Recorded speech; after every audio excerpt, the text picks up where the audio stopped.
Oh, Spinning. there we go. Welcome in, everybody, to another episode of 410 Sports Talk. I'm James Haskell, along with my co-host Glenn Martin, and of course DK in the background running the show. We're excited to be here on a Tuesday evening to talk Baltimore Ravens football. It is that slower time of the season, but it doesn't matter. There's still a ton to talk about. And while we talk about it and talk about our can't breakout or our battles, our breakout players, and otherwise, we got to let you know where you can make some money and who's sponsoring the show. So talk to me about it, Glenn. Absolutely. This show is brought to us by BetOnline. It's your number one source for all your sports betting needs this season, from baseball, golf, soccer, UFC, and boxing. Every stat, every matchup, even live odds and spreads while the games are being played. When the game's over, head over to the online casino, get in a hand of blackjack, some poker, or unwind on one of the over 150 slot games they have to offer. Head to the website today to get in on the action. Use promo code BLEAV, BLEAV, to get 50% bonus on your first deposit up to $250. Bet online. Game starts here. Let's go. Speaking of starts here, we got a lot to talk about tonight. And Glenn, I'll leave it to you as far as dealer's choice. Where do you want to start? I know we've talked about a lot in preparation for this, but yeah. Well, I want to talk about one of the most beloved Ravens chilling with the ops, Jimbo. Chilling with the ops. And I got to go right here, huh? I'm going right into it, and I need all Ravens fans' opinions. And I know we're still waiting and allowing people to kind of trickle in. But I look, maybe you call me, I don't know what you want to call me, too much of a homer, whatever. DK, can you put it up on the screen here and we can show the people what I'm talking about?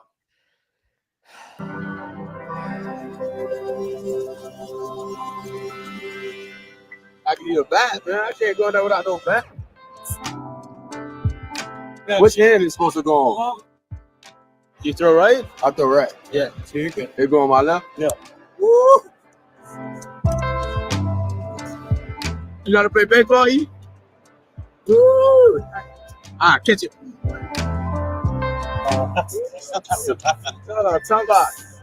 I like that right there. What's up? I'm good. How you doing? Yeah, nice to meet you, bro. Oh, we doing so how you feeling right now, man? Right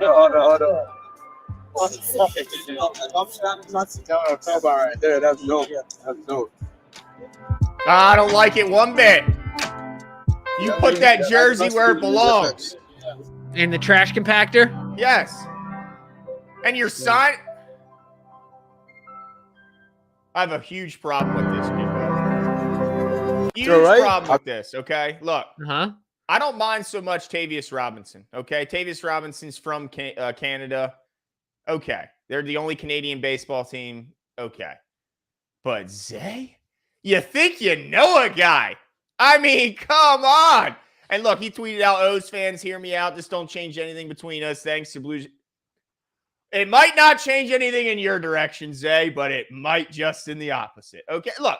This is the same. This is the equivalent. And look, DK makes a good point. It's not like he went to the Yankees. It's not like he went to the Red Sox. I'll give you that. So I'm not going to act like this is the equivalent of the Steelers and the Bungles, but I will say this. This is exactly like if Adley Rutschman and Gunnar Henderson went to the Browns training camp and were throwing the ball around. They're holding up Browns jerseys with Rutsch on the back, with Henderson on the back. They're signing autographs for Browns fans? Hell no.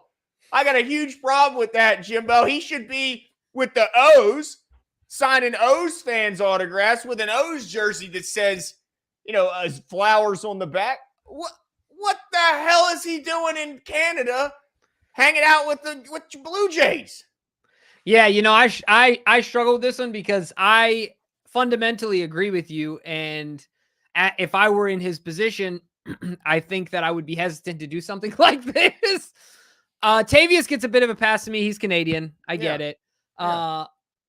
However, I can also see how when you're a young man and the world at this short period in your life, the world is your oyster. You want to experience all of it.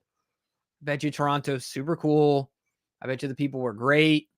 I bet you it was a great time. So I get all of that side of it as well. All that being said, I tend to lean more towards you. While I'm not as passionate about, I don't have as big of a beef with it. I would have a really big beef if some Oriole players were hanging out. Like if it were the other way around, like you explained it. Right. I'd be like, this is a problem. Even if we find out Gunner is from a suburb in Ohio. Okay. I mean, here's the thing. Maybe I wouldn't have as much problem if he didn't hold up the jersey, bro. The Blue Jays jersey with his name on the back. Exactly, DK. Yes. Look at that. That's right. It changes things, right? It when changes he held things. up the jersey, bro. It really. Yeah, he put it on. DK's like, he put it on. He's taking pictures. He's signing on. I mean, look, I get going to the game. That was too much love, man. Yeah, oh, yeah, that's a tough one. Like for me, I'm the type of person that if you're not on my team, you're kind of dead to me anyway. If you're not with us, you're against us. Yeah, you know what I mean? Like I'm probably too much like that to a fault. Like my wife's like, why don't you join some running groups? And I'm like, why do I run around with the people I compete against? I love that. Why do I want to do that? Like, you know what I mean? I'll trail run with people because it's more of a communal thing. But if I'm road running, I don't want to run with you. Like, but that's just, I'm probably too much like that. So I wouldn't do that if I were to say, because I don't know if mentally I could be like, no, it's cool. Like, I just don't know if I can get there. That might be a caveman, like, thing of me. Maybe I'm just not evolved enough, but I'm with you, Glenn. I'm with you for the most part. While not as passionate about it, I'm with you. I mean, I think if it was just the playing ball. Did he get paid a lot of money? Zero. Is there any chance? Are you sure? I can't imagine he was paid. I mean, it's not like they get a ton of guests up in Canada when it comes to the NFL. Well, they should get every Canadian, which is but I three. mean, like, I mean, what if they're like, look, Zay, we'll give you 10 grand, make an appearance. There's no way he was on. Here's the thing. I didn't know him and Tavius were this good of friends, but what I take from is him and Tavius are friends, and he went with them to visit his hometown. Surprised, because he's a Florida guy, and typically those Florida guys like to stick together, stick with other Florida guys, but I guess he wanted to go up north and see what Canada was like. I didn't like the jersey, Jimbo. Yeah, that's a problem. That's the part that really, when I saw I'm like, oh, it had me fired up now. A couple days, I've been fired up. I think it came out a couple days ago. Oh, dude, just fired up, dude. And then DK, he kind of tried to put out some of my flames a little bit in the pre-show. But as you can see, the fire was raging once again. The opposite effect. Yeah, dude. It just got me more fired up. You know what I mean? Now, look, like DK said, he didn't go to the Yankees. If he would have held up a damn stinking ass Red Sox uniform with his name on the back, I would have been sick. Would he have been dead to you? Ooh, I mean, even in that video, he's such a lovable guy. You see what he's like? He's just silly. That smile. Oh, man, that's what really bothers me. It's Zay, not you, man. Go ahead, Tavius. No problem. But yeah, like take somebody I don't like quite as much. Not Zay, who's so easy to love and is just infectious personality. Like, I don't want any of the Canadian fans loving our guy. All right, that's our guy. Yes, and they are last in the division. Yes, they aren't doing so well. I think they're about to start trading off all their good players because it's that time of year. It's like 2 weeks before the deadline. So Glenn, let me ask you this question. Tanya brings up a point. She says, Glenn, he went with Tavius, so the dudes showed him love. What was he supposed to do? Like, not be a gracious guest? No, he could have been a gracious guest. He could have held up that jersey even and put it down and put it in a bag and then never wore it. I see the conundrum though, right? Yeah, because he's a nice guy. He probably didn't want to be like rude. You know what I'm saying? And you're in somebody else's house. It's like somebody offers you food and you're like, Nyeh. Yeah. Or like an iced tea and then you sip it and you're like, ugh. And then you just hold it the rest of the time. Dude, I got a really funny story. A long time ago, my wife and I were eating at a couple's house, and this couple he was from Montana, big hunter, and we were eating pizza, and he was homemade pizza, super good, right? Had some sort of meat on there. I didn't ask what it was. It was good. It was some spiced meat, right? Like whatever. It's fine. I'm eating it, doing my thing. I'm smashing this pizza. And then like 30 seconds in, as I'm like destroying my pizza, he's like, oh, guess what meat that is? That's venison. That's deer. And Tanya immediately was like, oh, because she don't want. Nope. Why? Nope. Because would she watch Bambi as a kid? No. She just doesn't like the idea of hunting. Like, doesn't like it. But this was before she's not. But what we do to cows is pretty brutal. Oh, for sure. I mean, that's more of way a motivator. Worse than hunting. That's more of a motivator that Tanya eats like I do, is primarily plant-based than anything, right? Like, 'cause she just doesn't like it. But that was just over. It was just funny to me. It made me think of that because she was like, I don't care. I don't care about being gracious. Not eating it. I think part of it just kind of grosses her out because she like sees them in the wild. It's like the seeing thing. Like, you don't see it, so you don't think about it. You know what I mean? Like, if people saw how their meat was prepared, they might like. Dude, I don't watch those videos, those documentaries. I don't want to know, dude. Ignorance is bliss. That's what I'm saying. You know what I mean? Like, it's kind of one of those things. No doubt. Now, DK said that Tavius could have just done the appearance by himself. Or he says, but maybe Tavius thought nobody would know who he was, so he brought Zay for some star power. It's possible. Could have been that. Could have been that. But look, in all seriousness, I mean, look, I get it. Tanja's right. Strike one. Tanja's right, but I just didn't like seeing it. It's my guy. It'd be the same thing. It would be Gunner. Like, that's how much I like Zay. Right. It's Gunner. If Gunner was trying to throw deep balls to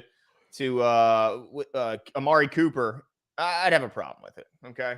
I'd have a problem with it. And I'm just going to be a baby about it. But I still love me some Zay. And go O's. Boo the Toronto Blue Jays. But I feel you. All right, now that I got that off my chest, I know we wanted to transition to talk about some of the other, camp battles and just get a realistic look of what that opportunity is. Like, how many typical spots do the Ravens keep at that position, and how many guys are actually competing for it? Because it's funny, like, you'll see headlines and you see names being thrown about this time of year, and it's oftentimes just people strictly trying to stir up and just come up with a news story in a time where it's a very dry news time. Because let's be honest, most of these guys, especially the back end of the roster guys, they ain't making this roster. And so when they talk about 5-6 guys at one position, they're probably all competing for one spot. And so I really wanted to kind of just really get some clarity on that. And I think the spot we're going to start here, Jimbo, if it's okay with you, is going to be offensive guard. Let's do it. And of course, we lost our 2 starters of last season with Simpson going to the Jets and Zeitler. Where did he go? Did he go to the Lions? Yes. Is it the Lions? Okay. With Zeitler going to the Lions, it's 2 new starters. And one guy's a familiar face. The guy's been here for a little while. The other, while has been here for a while, have yet to see him on the field, is the 2 leaders in the clubhouse, and Andrew Voorhees and Ben Cleveland. But there's, of course, guys competing for that spot.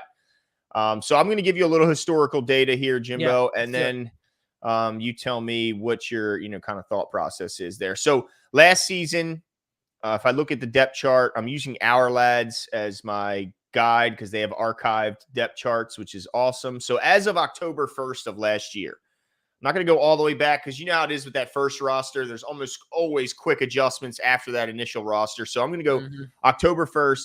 They had John Simpson. Let's see. So they had Simpson, they had Saleh, then they had Zeitler, then they had Cleveland, and then they had guys that I guess are everyone else is really a mixed bag, like Patrick McCary, Daniel Fa'alele, Sam Mustipher. But as far as strictly guards, it was Simpson, Saleh, Ben Cleveland, and Zeitler on the roster. And then the rest are really more of like versatile pieces, not strictly guards. So right now, Jimbo, on the roster. Let's talk about it. What's up, Ing? What's up, Ing Raven? Is he in the chat? What's going on, sir? Buddy? It's been a while, man. We gotta get up with Ing. It's been a little bit too long.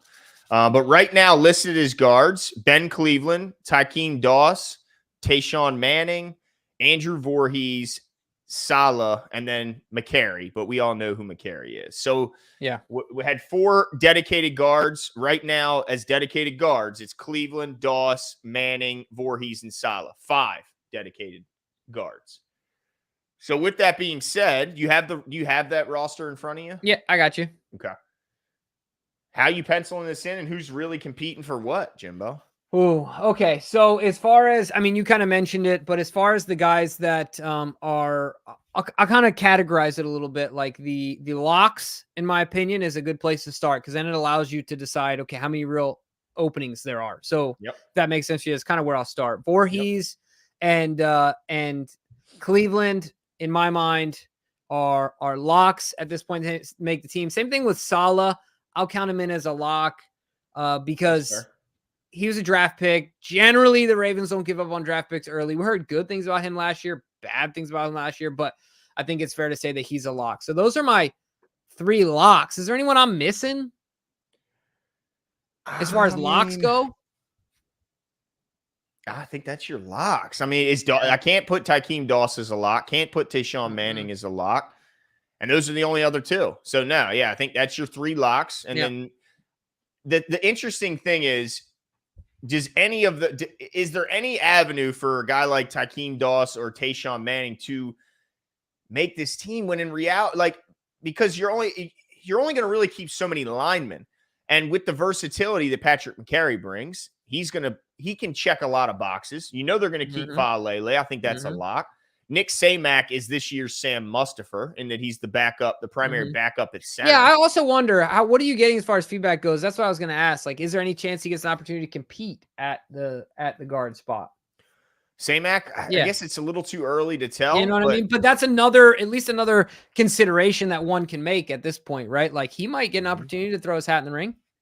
There's no doubt about it. And like you said, there's still always that outside chance that some guy that we may have currently penciled as a tackle, like Daniel Faalele, could transition. Like we saw him have opportunities in camp last year and even early parts of the offseason this year. That's not outside the realm of possibility. Yeah, well, let me tell you, my DK actually just put it in our chat. I got 2 guys that I've identified. If you remember early on when we were talking about undrafted guys, I like the kid out of Alabama. He's a hometown kid out of Havre de Grace. Unless something's changed in the roster, he's still here, right? Darian Dalcourt. Yeah, the center. Yeah, and I know he's got him as a center. Yeah. Well, okay, so they got him as a center there on ESPN. They got him as a guard. Okay. And so, look, just being that he went to Alabama, and as far as I could read, he has some limitations, but it was really about his health. So if a guy can get over a lot of that, he was, went from Havre de Grace to Alabama down to Tuscaloosa. That means you got the physical ability to play in the SEC, right? And if you can play in the SEC, you can probably play in the NFL. I'm not saying not just anywhere in the SEC. Bama. Right, exactly. Right, yeah. So if you can play at Alabama, you probably got a decent shot at playing the NFL, being able to physically, right? Have the physical gifts to translate to the NFL. Now, there's a lot of other things that count, but I got my eyes on him, and I got my eyes on Jones because he's, if I'm not mistaken, once again, but he's the guy with the most tenure that's not a lock in that room, right? So those are my 2 guys. I would lean towards Jones, but I wouldn't be surprised, and it'd be fun to see Dalcourt. Yeah. It would be just the hometown thing. It would be kind of a cool. Let me see here. I just want to put this up so people can kind of follow along with us because I feel like we're saying a lot of names and it's tough to if you don't have the names in front of you, kind of keep up with it. But Josh Jones, another guy. Well, go to depth chart, Glenn, instead of roster. Well, the problem is on depth chart they only show so many people. That's the problem, and they don't show they don't go that far back. Okay, I see. They'll show 4 people, and then here we go. All right, so guard. Oh, actually, they do go back pretty far. Okay, this is better than I was expecting it to go. Actually, this is pretty good.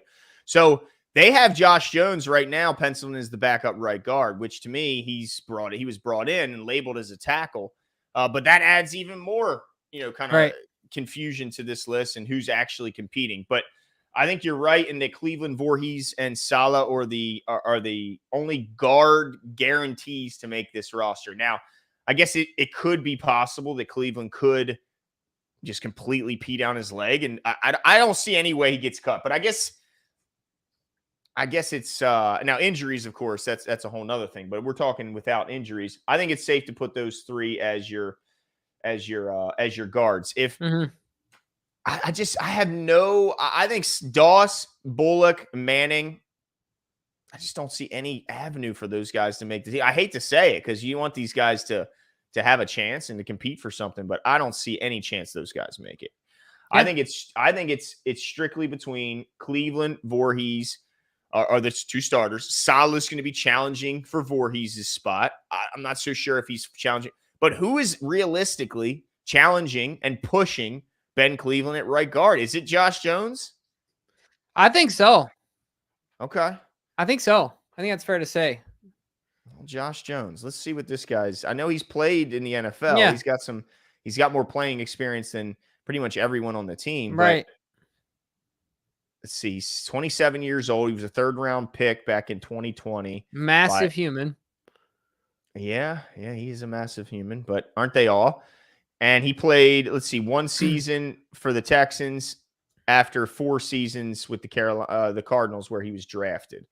But it's not showing me much more as far as his play experience. But of course, it's a tackle, so it's not like they have stats like a traditional player. But anyway, okay, that's your biggest competition. Is that worry you that's your biggest competition? Do you wish that they had someone else pushing Cleveland? I do. I'm kind of bummed that like it's crazy to say it's Ben Cleveland than a steep drop off because Ben Cleveland's already a drop off from Zeitler. Yeah, you know what I mean. Like, what is this? Is this almost too easy of a avenue for him to get the job? Like, are they just giving him the job?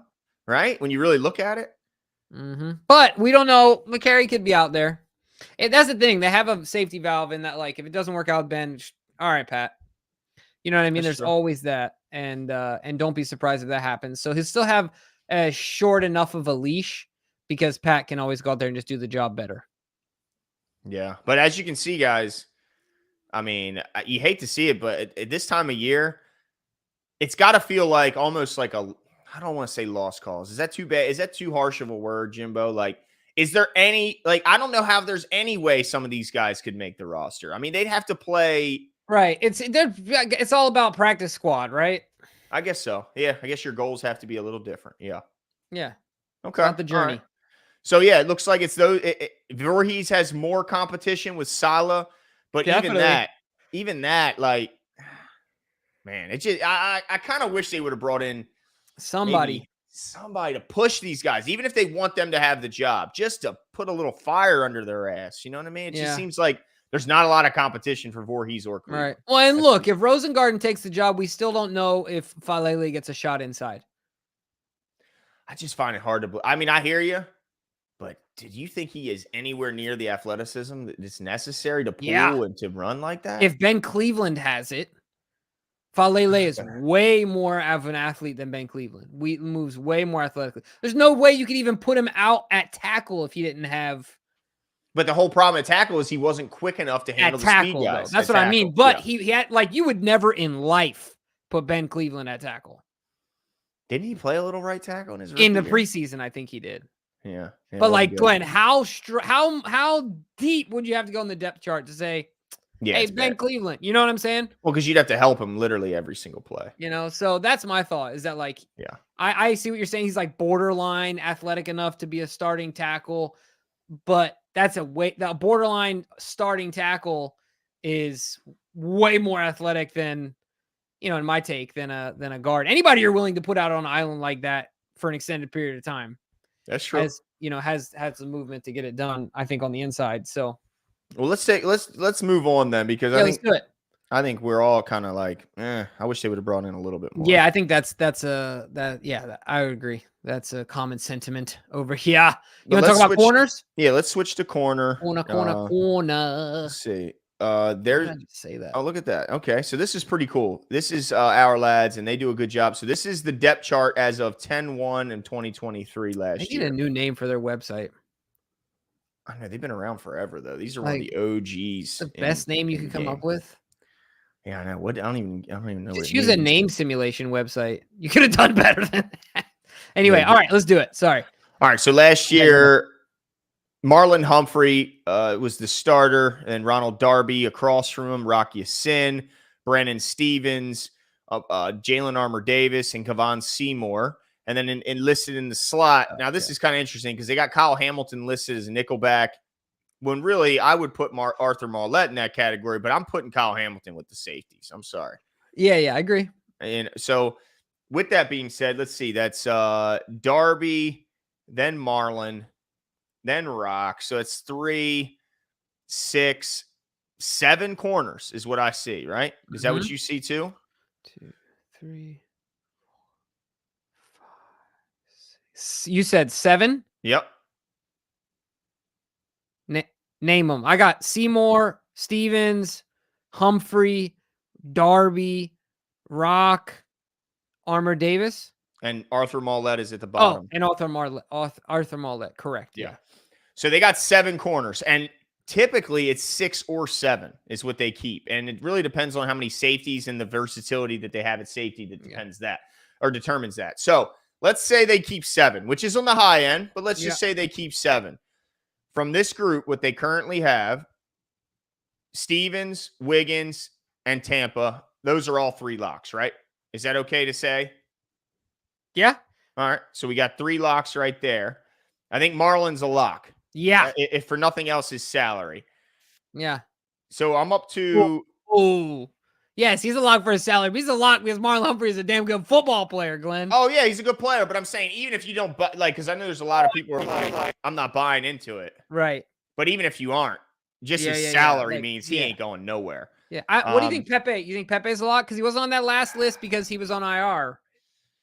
Yeah, I don't know if Pepe's a lock. But Arthur Mollett's a lock, so that's 5. Arthur Mollett's a lock. Yep.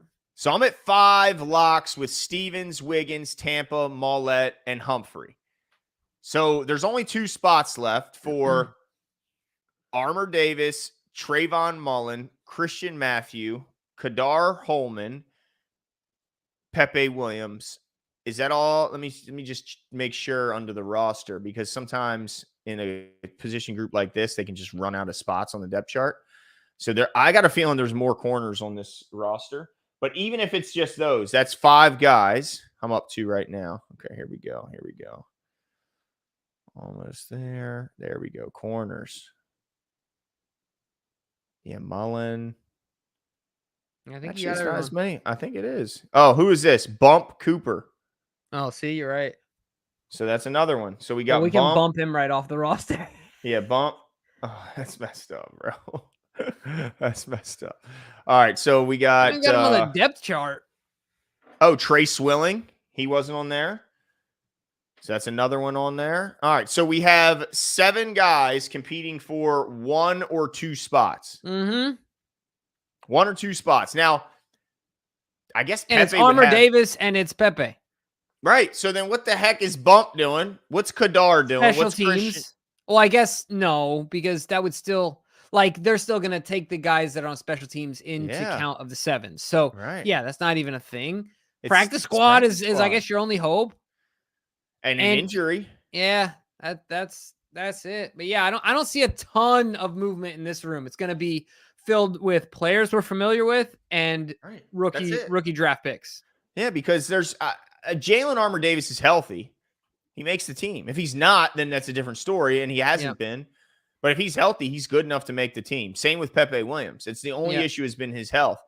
So, man, it just seems like it sucks being a guy fighting for a roster spot, man. Because I'm sure Bump, Kadar, I'm sure Trayvon, they're doing everything they can right now, right? They're working out, they're eating right, they're getting probably a personal trainer or something, and all that to really need an injury for you to have a chance. It's just This is what I would say to myself.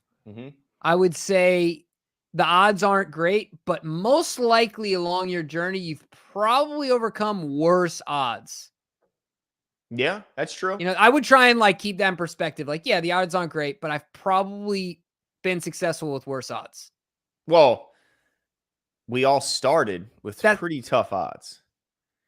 In that, I just saw a little GIF where it showed your chances. Oh my gosh! Of it making. We're all born winners, Jimbo. We're all born winners. It's true. It's true. It's 1 in a million, Brad. Right. But so yeah, but I mean, look, I think if you're in the 1% of your profession, you've already overcome some pretty crazy odds already. For sure. Yeah. So yeah, anyway, that's what I would just keep trying to tell myself. Yeah. I mean, they've been told, that they can't probably their whole lives. So yeah, that's a good point. It's a good way of looking at it. Yeah. I want to throw this up here, if that's okay with DK. Asmodeus comment here. He says, "What's up? What's up, y'all? For your protein needs, Jimbo, this is a perfect transition to take a quick break from this and talk about something else that you wanted to talk about. Sure. He said, I'm on a 1776 push-up / 50-mile run over the course of this month and a 4-week hit challenge. I'm not sure what the hit challenge means, but for Wounded Warrior. Well, it's like a high-intensity workout. Okay. Yeah. For Wounded Warrior and Soldier Suicide Prevention. That's awesome. Join or donate for the cause. Well, yeah, first of all, a fantastic cause, and certainly, wishing you luck in supporting such a fantastic cause. But Jimbo, what do you think about the challenge? You're the resident runner here. 50 miles over the course of a month. What do you think, Jimbo? Oh, you got this, dude. Yeah. I mean, how about you? That's what me 50 miles in a month? Yeah. I mean, I'm going to do like 250 this month. Oh, all right. I mean, if I'm just, but that's just, it's just different, right? Like, that's a lot of push-ups, though. I'm not doing a 4-week high-intensity training challenge. I would like to. That would be awesome. That's my next goal in life, to be a true hybrid athlete. I want to be able to run a sub 25K and turn around and bench like something ridiculous. Right? Like, that's my next goal. That would be kind of sick. Yeah. Yeah. So anyway, yeah, and this is awesome. Look, as much hate as he gets, I don't care. One of the best ultra runners of all time, David Goggins, started because he wanted to donate to the Soldier Suicide Prevention. Dude, cool. Yeah, this is freaking awesome. So shout out to Asmodeus. We appreciate it. Yeah, and Asmodeus, if you could throw any type of link or anything up in the chat, you don't have to super chat it. We'll certainly throw it up there and give it an opportunity for people to join or donate. But this also brings up another discussion we've been having on the show, guys. And I need to know the chat's opinion. Tanja, I'm leaning on you. I haven't seen Don C, but I'm leaning on some of our regulars to be the voice of reason. Like, exactly. To be the voice of reason. You're gonna to be the voice of reason. Dude, you're gonna bet on someone else. Let me just say this. Go ahead. Jimbo has a belief that no one. Now, hold on. Are we extending this to the 90 man? I don't care who it is. Okay. All right. That's fair. Not a chance. Jimbo has said that no one on the 90-man roster right now could beat him in a 5K race. A 5K race. 5K. I didn't say 800. Nope. I didn't say even a 1 mile. There's probably a few corners or wide receivers that might be able to like grunt through a 1 mile, really like grit and bare their teeth and get through it. But Glenn, there is zero chance this happens. Zero chance. Zero chance. First of all, because I would bet of all the guys that are currently Ravens, under 5% of them have ever run 3.2 miles. Now, hold on. Consecutively. Can we at least agree that a lot of these guys ran track? Now, whether they did sprints, they ran track. I don't think a lot is the right word. Well, most of the guys that are high-level football players do track in the offseason in order to help. Sure, that's totally fine. The longest competition in track, it's the 2-miler? I don't even know. And none of these guys are 2-mile competitors. You ever seen a 2-miler runner? They don't look like football players. We need RG3 on here. Are you beating RG3 today? In a 5K, I would destroy RG3 in a 5K. We don't know what 5 kilometer. That's what I'm saying. He would beat me. He would look. He would kill me in the first mile, guaranteed. He'd probably run like a 5 flat, right? Yeah. And he's gonna be dead. He's gonna be. But how do you know he doesn't run more than that? How do you know? How do you know that RG3 doesn't run like you run? There's a slight possibility. Okay. Or even if he doesn't run like you run. What if he just runs half of what you run, which would still be plenty for a 5K? There's a slight possibility. But you seen him race that Falcon, honestly. What'd you say? Did you see RG3 beat that Falcon in a race? Well, how long was the race, though? DK, put it on! No, put it on DK, the screen, put it on. DK! Look, this is what I'm saying, Glenn. Oh, my gosh. DK, you're not supposed to be on one side or the other. I need you to be helping the show, and I need you to put that race on the screen pronto. Look, this is any of you. If you've look, let me just back up and explain myself. Exactly. Number Tank. one, see that, Tank? RG3 could be a long distance runner. We don't know. Sure, we don't know. You're talking about RG3, and now you're talking about 90 guys on the roster of the Ravens who are, by the way, that are actively Yeah. trying to become the best NFL players that they can, which has absolutely nothing to do with running a 5K. RG3's retired. He can do whatever the hell he wants. Different scenario. Okay, but as Ton just said, these are 1%er athletes. Yep. But it's not that they don't have the ability. If you gave them 30 days, if you gave the guys that could run a post sub 6 mile today is probably half the wide receivers and half the corners. That's probably, I don't think any of because the thing is that they carry so much muscle mass that needs so much oxygen, Glenn, and that would cramp up so badly in a distance at 5 kilometers. Forget about it. But some of the guys that are built a little different, if you gave them 30 days, wholeheartedly, I believe that half of them would beat me. I firmly, but just right now, there's no chance because I'm laying down 3 6s. Huh? How much does age play a factor? Well, this is the other thing I was going to say. Younger than you. No, it doesn't matter. Look, running is the most, let me tell you why it's the most beautiful thing, because from the time you're as a man, you're at your physical distance running peak at 19 years old, okay? Okay. You can keep scaling in speed, right? Your physical, your opportunity to put your most output at 19, you can keep scaling up.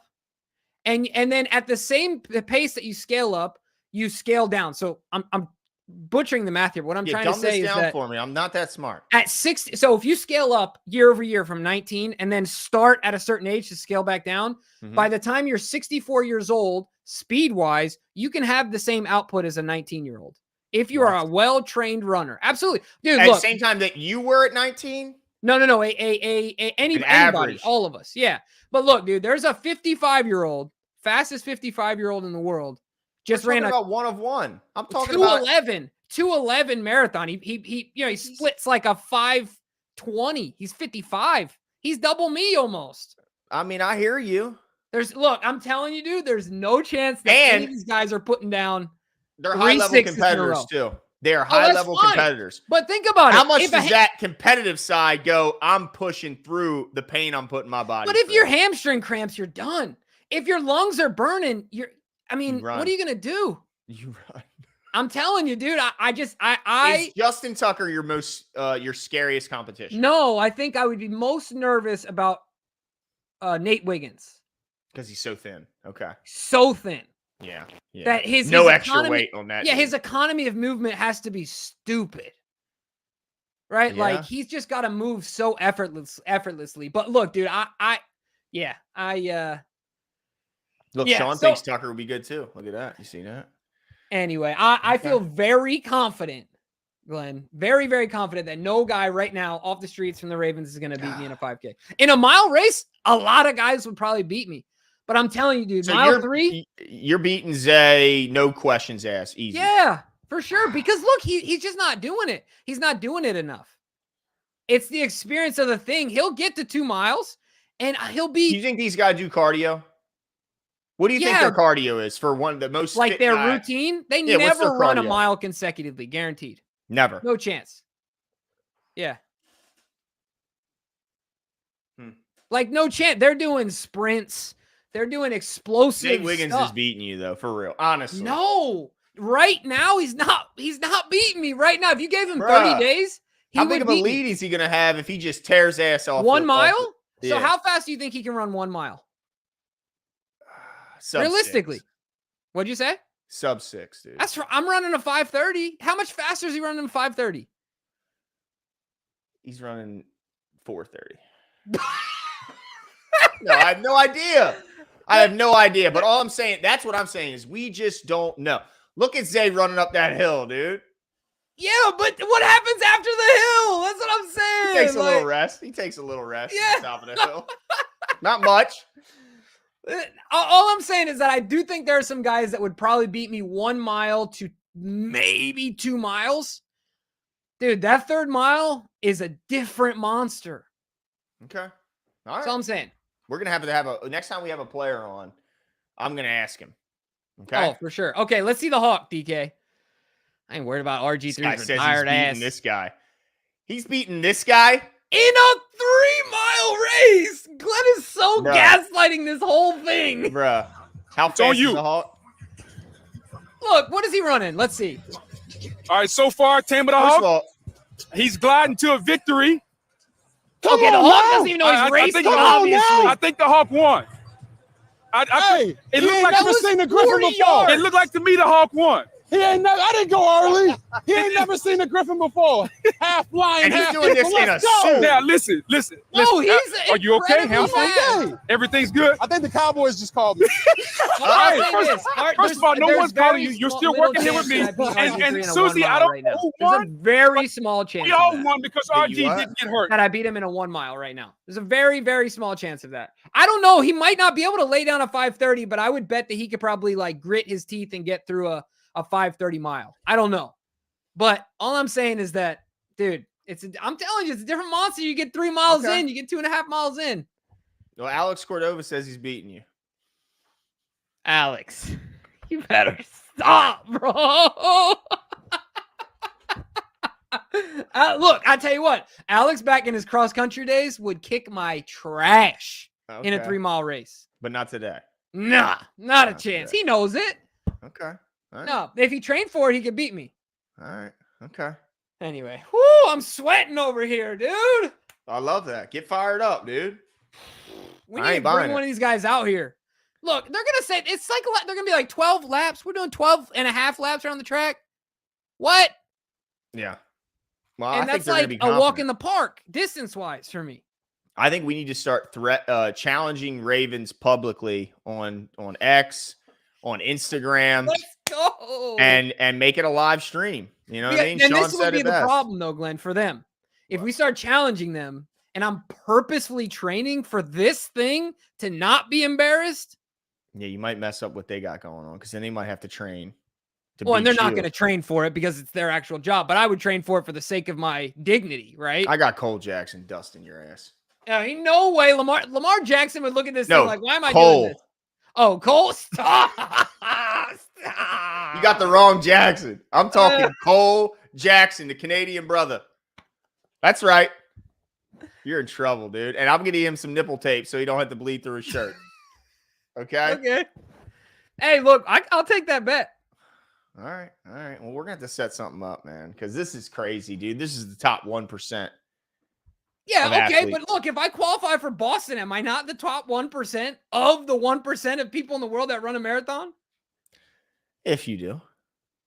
All right. Well, it's only a matter of when, right? Oh, I love that. If. Jimmy, you're not even the best runner in your own family, so stop it. I think I am now.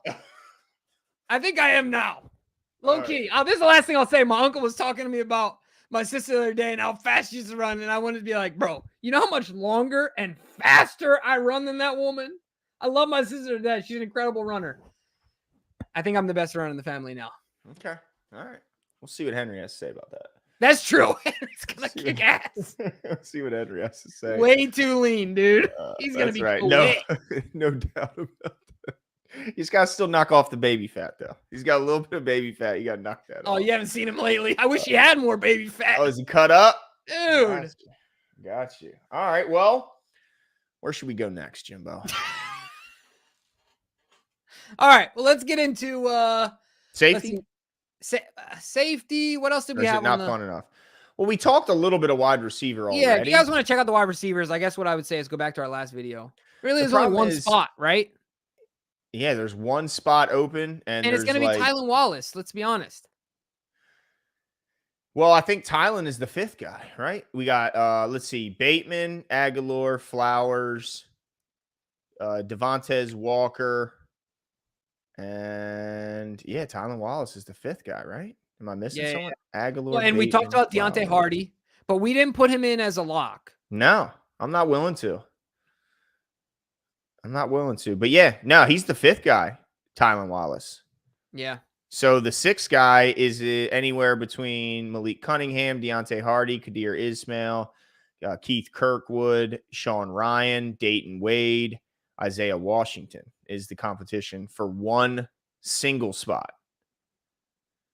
It's freaking nutty, bro. That's just so tough, man. And then even tight end, it's like we got guys who's tight end. Right. We haven't even said their names, Jimbo, because we already know it's a foregone conclusion. Poor Mike Riggerman and Riley Sharp and Scotty Washington. Right. They have no chance. Zero. Like, wait, what happened to what's his face? Vorvek? Oh, Vokalek? Vokalek? Where did he go? He went somewhere. I think Seattle or something, I want to say. He got taken up off of our practice squad at some point last year. Was it New England? I can't remember. Wasn't it Travis? It sounds like it would be New England, right? I think it was Travis Vokalek. I could probably look that up. But you know what I'm saying? Because like Kohler, Likely, Andrews, and Ricard, who does a lot of – there's your tight ends. Yeah. Glenn, look, I'm throwing an audible in here, and you tell me if you don't want to do this. I want to put a pin in this. I want to come back to this. Okay. But I want to do one of two things. I like the idea of a breakout player prediction like I put my flag down on Brandon Stevens last year. Oh, do you have a guy? I have a guy. Oh, because you didn't have a guy last time. I didn't. Wait, do you have a guy? Let me come up with a guy, dude. I've been thinking about it. Dude, yeah, I'll tell you who my guy is. Yeah, and he's not your favorite Raven right now. Well, you don't have much of a bone to pick. Dude, I'm feeling that Tavius Robinson. You've been saying that, yeah. Is gonna take big leaps and bounds this year. I tell you what, I'm excited about this kid because just looking at him, he obviously takes his training seriously, which is just a reflection of me on how much of the rest of the stuff he's taking seriously. He looks the part. Dude already flashed last year with a lot of athleticism in moments. Mm-hmm. I think he's got all the physical gifts, and I think he's going to put it together quickly and really, really stand out in this room that needs someone to do so. I'll tell you what, Glenn, by the end of the season, we will be saying much more about Tavius Robinson than David Ojabo. Whoa. Book it. Yep. Book it right here. You heard it. Damn. Okay. Yep.